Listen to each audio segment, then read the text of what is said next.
Hey, what's up? It's Spaz the Magician, and I want to talk about hand safety. I know what you're thinking. What in the world can you have with magic that requires hand safety? Let me explain. I read under a YouTube video the other day that somebody asked, hey, is anybody else having problems with their hands hurting from, overextensive practicing and exercising with their hands when they're doing such as one-handed cuts or fans and anything else? And I myself actually had that problem when I was practicing. I would be up all night doing one thing because your hands are going in very weird positions. I don't recommend anybody practicing like that. But if you're going to, this is what I did. Warm water, and I soaked my hands for a total of maybe 15 minutes. And I did what I'm about to explain 4 or 5 times during the day. Then I would go back to practicing, and then I would stop practicing for one day. Let my hands completely relax while continuing me soaking my hands. Now, it's not just about soaking your hands. First of all, when you're doing card magic or anything that revolves your fingers moving in weird positions or anything else, stretch your hands. Do this, do that, Exercise your hands. It's important.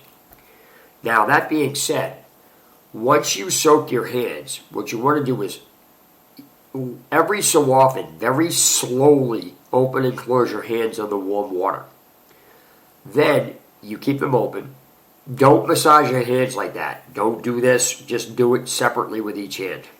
So what happens is it prevents your joints from stiffening up. I know a lot of people want to use cold water because it feels better, but don't do that. You need to relax your muscles. It's kind of like after you exercise, you want to cool your muscles down.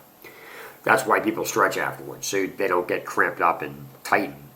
So when you're doing that, you do this for approximately, again, when you're soaking your hands for 15 minutes, you want to do this every so often. Not all the time, but just enough to keep it going, and then soak your hands, relax it.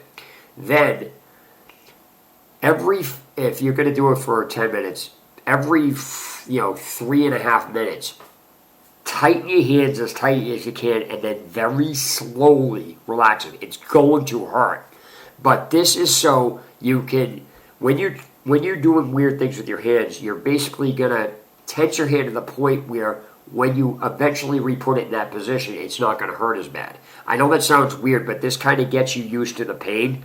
So what happens is you're eventually not ignoring the pain, but it's getting you so used to it that it's not going to hurt anymore.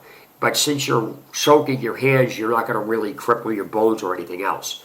But I am going to warn people, as soon as you start aching extremely bad, stop what you're doing because you can actually give yourself tendinitis. It's absurd.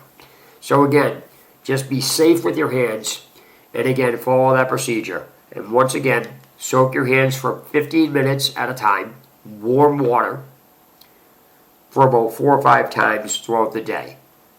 Then practice again if you want, and then do that again. So even in your off days, you want to use that. You want to soak your hands, relax them in and out very lightly, don't tense them. And then every 3 or 4 minutes, tighten them as tight as you can, and then relax them. So you want to tighten them and hold them for about 3 to 5 seconds, and then relax them. Since you're in the warm water, it's not going to hurt as bad.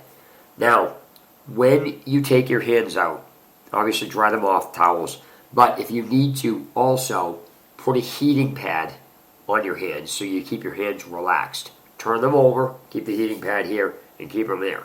So I just wanted to get that out of the way because you can't damage your hands during magic. It's ridiculous, but that's the sacrifice that comes with it, but you definitely need to be safe with this. So I hope this helps people and shows you what I did when I went through this. So be safe, please. Spaz the Magician signing off.